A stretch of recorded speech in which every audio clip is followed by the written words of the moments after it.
I guarantee if you're a real estate agent, this one thing has happened to you or is going to, and today's video is going to help you keep more clients and get more deals. So managing over 200 agents at our brokerage, this week alone, the past 7 days, every single day, an agent has called with a buyer that's under contract and the buyer has just decided, I don't want to buy this house anymore, even after they've signed a legal contract to purchase the home. So today's video is all about setting client expectations, how to avoid these pitfalls as a real estate agent. Because honestly, when a buyer changes their mind at the drop of a hat, that exposes you legally. So how do we set the expectation? How do we keep these clients? And how do we close more deals? That's what today's video is all about. The first way you can keep more clients under contract and have more closings is prior to going under contract, properly set client expectations by covering the contract. A lot of consumers just sign off on the dotted line. They're not reading the 10, 11, 12-page offers that we're sending out as a real estate agent, so they're unaware of the true legal consequences that come along with these real estate contracts. So what I like to do is when I have a buyer that wants to submit offers, I want to go through the big sections of the contract to make sure they fully understand. So for example, one section includes, by default, these things are included. But we can ask them, besides these things, is there anything else? Maybe you want the fridge, the washer, the dryer, maybe an above ground pool. So let's put that on the contract. Are you comfortable with this purchase price? We're going to put a financing contingency on here based on a conventional loan or FHA. And then you can get down to the inspection period. So cover, what do we have to be doing during this inspection period? Do we have to make a decision? Do we have a resolution period? Is it pass fail? Are we waiving the inspection? So explain this section properly to the clients so they know the full contingencies and the boundaries that are established within this contract.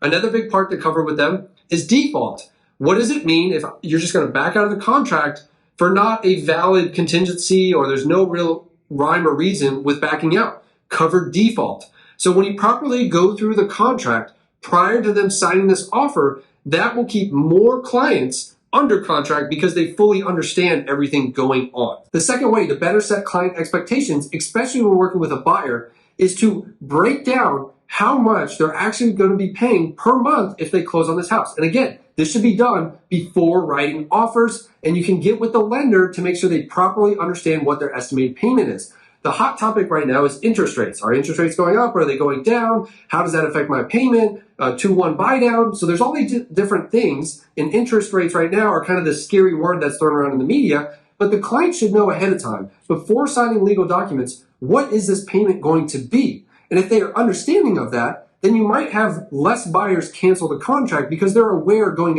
in ahead of time what their payments are. Sometimes clients may just submit their information online. Maybe they use an online lender. They submit some documents, they get a pre-approval, but they were never actually told what that payment looks like per month. And I've seen several deals fall apart because the buyer gets buyer's remorse after they learn fully what their payment is going to be, but they're already under contract.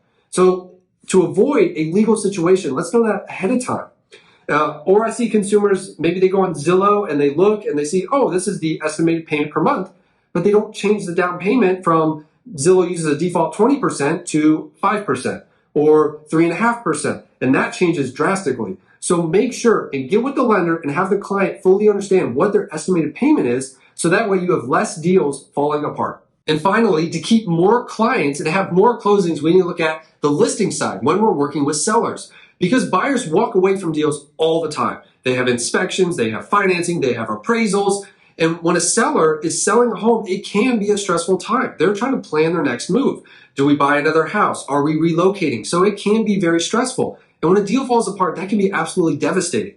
So we need to sympathize with the seller, but we also need to maintain a professional, positive demeanor when we're communicating with them. Not fall into, man, these buyers are backing away. They found all these things wrong with the property. This is just crazy. I'm not sure what we're going to do. No, we need to keep all that out of the conversation and be positive and present the plan with them. What's the next step? Because when you present, hey, this buyer is going to be terminated because of inspections. Here's what they found.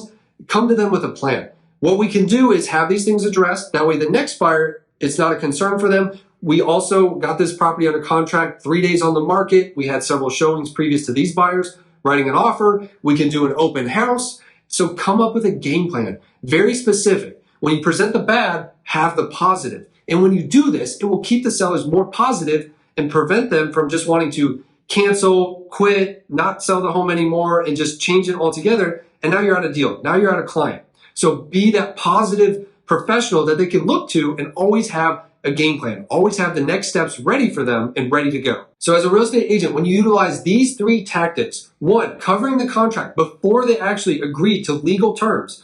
2, making sure they get with their lender to understand their actual payment all before going under contract. And 3rd, setting the expectation, positive, and a game plan that deals fall apart all the time. But here are the next steps we can take so that way you can get the next deal under contract. When you utilize these 3 tactics, you will keep more of your clients and you will close more deals. So if you have any questions, comment down below, subscribe to the channel. It really helps us out with growing and helping more real estate agents. And until next time, I'll see you later.